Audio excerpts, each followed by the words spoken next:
আসসালামু আলাইকুম guys, welcome back to my channel. আপনারা সবাই কেমন আছেন? আশা করি ভালো আছেন। আলহামদুলিল্লাহ, আমিও ভালো আছি। আপনাদের মাঝে নিয়ে আসলাম আর একটা ছোট্ট ভিডিও। আজকে দুপুরে আমি যেটা রান্না করছি সেটারই ভিডিও। কেমন লাগছে বা কেমন লাগবে অবশ্যই কমেন্টে জানাবেন। প্রথমে আমি তেল দিয়ে পেঁয়াজ দিয়ে দিছি, তারপরে গরম মশলাগুলো দিয়ে দিছি।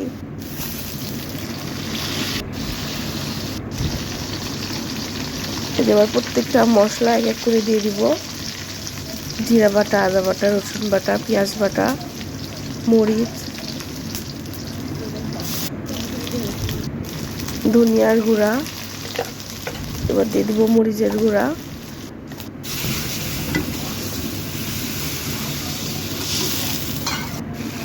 মশলাটা সুন্দরভাবে কষাই নিব। লবণটা দিতে আমার খেয়াল ছিল না, এমনকি হলুদটা স্কিপ করছিলাম।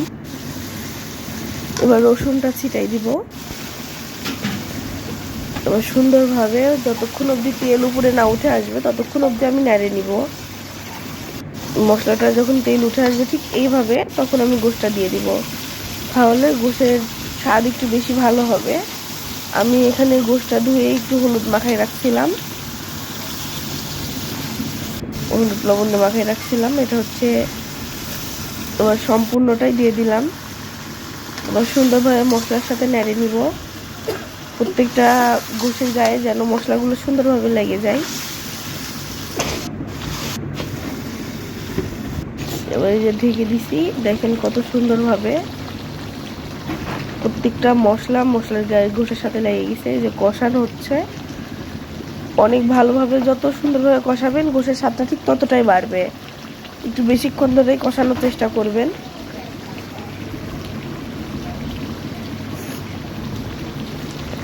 আমার ঠান্ডা লাগছে, এই জন্য আমার ভয়েসটা শুনতে একটু অন্যরকম লাগবে, কিছু মনে করবেন না। যদি ভালো লাগে অবশ্যই ভিডিওটা ফুল দেখবেন, আর যদি ভালো না লাগে তাহলে স্কিপ করবেন। এই দেখেন আমার রান্নাটা প্রায় হয়ে গেছে। এখন আমি ঢেলে নিব। দেখেন ঠিক কত সুন্দর, কতটা লোভনীয় লাগছে। যদি এভাবে রান্না করেন তাহলে আমি আপনাদের গ্যারান্টি দিতে পারি যে কোনো মানুষই খেয়ে বলবো অনেক বেশি সুন্দর লাগছে।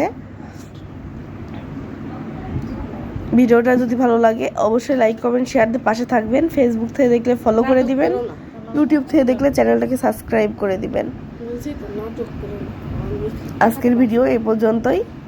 ভালো থাকবেন, আবার নিয়ে আসবো নতুন ভিডিও নিয়ে।